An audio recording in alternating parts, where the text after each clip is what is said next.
আজ আমি রান্না করছি কাঁচা ইলিশ মাছের ঝোল।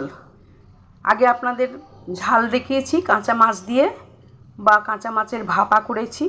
এখন আমি কাঁচা মাছের ঝোল করব কালো বেগুন আর আলু দিয়ে। এখানে শুধু আমি মাথাগুলোকে ভেজে নিয়েছি, মাথা দুটো ভেজে নিয়েছি, আর পুরো মাছটা আমি একটু হালকা করে লবণ আর একটু হলুদ মাখিয়ে রেখেছি। আর এখানে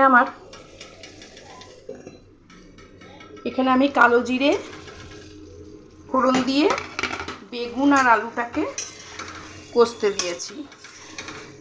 কালো জিরে আর কাঁচা লঙ্কা ফোড়ন দিয়েছি, আর দিয়েছি জিরে আর কাঁচা লঙ্কা বাটা। এখানে কালো বেগুন আছে, আর আমার আছে পাতলা করে কেটে নেওয়া আলু। এই জিরে আর লঙ্কাটা ভালো করে কষে নিয়ে এতে আমি গরম করে রাখা জল দিয়ে দেব।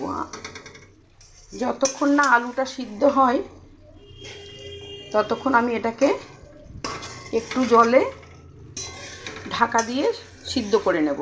বেগুনটাও ততক্ষণে সিদ্ধ হয়ে যাবে, আলুটাও হাফ সিদ্ধ হয়ে যাবে। তখন আমি এই মাছগুলো দিয়ে দেব। মাছটা দেওয়ার পরে আমি আর এটাকে ঢাকা দেব না, এমনিই করব, তা নাহলে এটা আঁশটে গন্ধ বেরোবে মাছের। সেই জন্যে আমি আর মাছটাকে দেওয়ার পরে আর ঢাকা দেব না।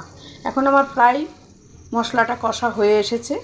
এবার আমি এতে গরম করে রাখা জলটাকে ঢেলে দেব। জিরে লঙ্কা বাটা দিয়ে যে আমি মাছটাকে কষতে দিয়েছিলাম সেটা প্রায় হয়েই গেছে।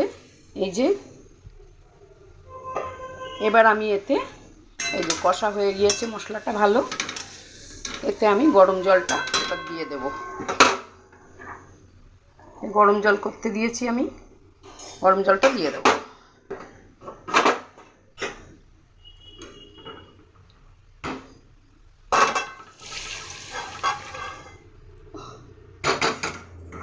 সব গরম জলটা ঢেলে দিলাম। গরম জলটা দেওয়ার পরে আমি এতে দিয়ে দেবো উপর থেকে কয়েকটা কাঁচা লঙ্কা।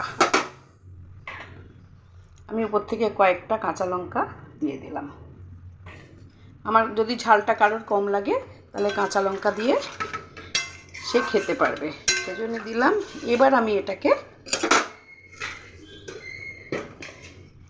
বেগুনটা তো আছে, নাহলে তো নষ্ট হয়ে যাবে বেগুন, বারবার ঢাকা দিয়েই করতে হয়। যখন আমি মাছ দেব তখন আমি এটাকে আর ঢাকবো না। এখন আমি ঢাকনা দিয়ে দিলাম যে ভালো করে ঝোলটা ফুটে উঠুক আর আলু আর বেগুনটা প্রায় সিদ্ধ হয়ে আসুক।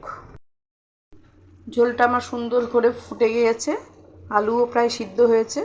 এবার আমি এতে মাছগুলো ছেড়ে দেব।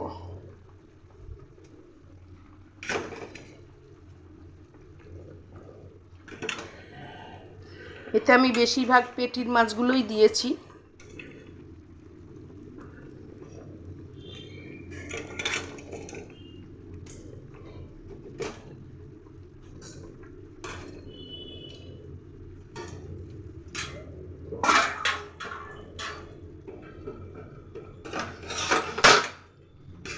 এবার মাছগুলো সব দেওয়া হয়ে গেল।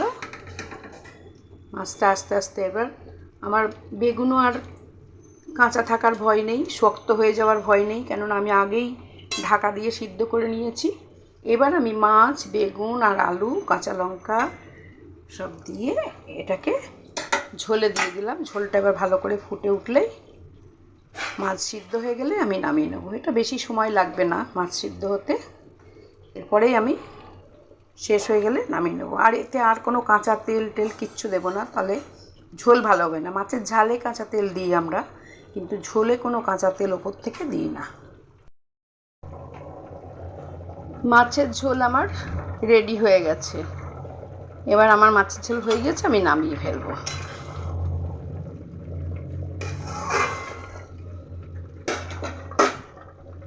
মাছের ঝোল রান্না হয়ে গেছে। আপনারাও এইভাবে কাঁচা মাছ রান্না করে দেখুন, খুব সুন্দর খেতে লাগে। সবাই আবার কাঁচা মাছ রান্না পছন্দ করে না। একবার চেষ্টা করে রান্না করে খেয়ে দেখুন কেমন লাগে। ভালো লাগলে বারবার করবেন, তা নাহলে করবেন না।